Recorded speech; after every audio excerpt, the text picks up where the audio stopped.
Salam alaikum, Azul Flaoun, bonjour à tous.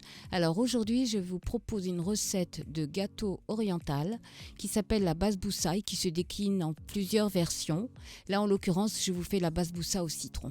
Alors pour cette recette, il nous faudra pour le sirop d'imbibage 450 ml d'eau, 140 g de sucre cristallisé, le jus d'un citron, 3 œufs entiers, 250 g de semoule fine, 150 ml d'huile, 150 ml de lait, 15 g de levure chimique, un pot de yaourt nature de 125 g, 120 g de sucre en poudre, 70 g de farine tamisée, une cuillère à café de vanille liquide ou en poudre et le zeste du citron.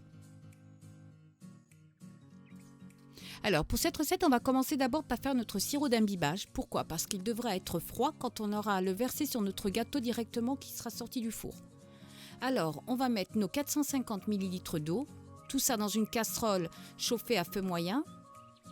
On rajoute le sucre, 140 g, on mélange et on rajoute notre jus de citron. On mélange de nouveau et on va laisser cuire pendant une quinzaine de minutes.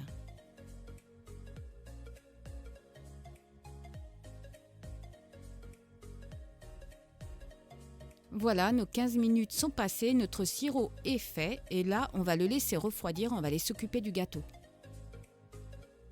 Alors, on va mettre nos 3 œufs dans un bol. Alors, il va falloir mélanger à chaque ajout d'ingrédients.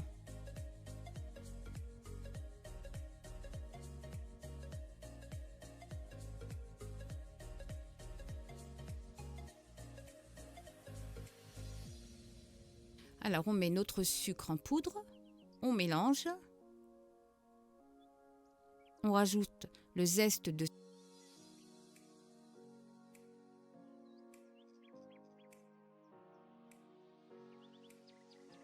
la cuillère à café de vanille liquide ou en poudre, le verre d'huile. Vous aurez bien sûr toute la liste d'ingrédients en barre d'infos. Le yaourt nature. On met aussi la semoule en 2 ou 3 fois en mélangeant à chaque fois.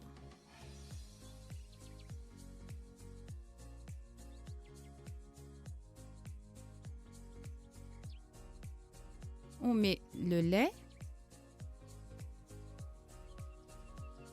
N'oubliez surtout pas qu'il faut mélanger à chaque fois. On met la farine et la levure chimique. Alors n'oubliez pas que tous nos ingrédients doivent être à température ambiante, c'est important. Donc le mieux c'est de les sortir au moins 30 minutes avant la préparation de notre gâteau.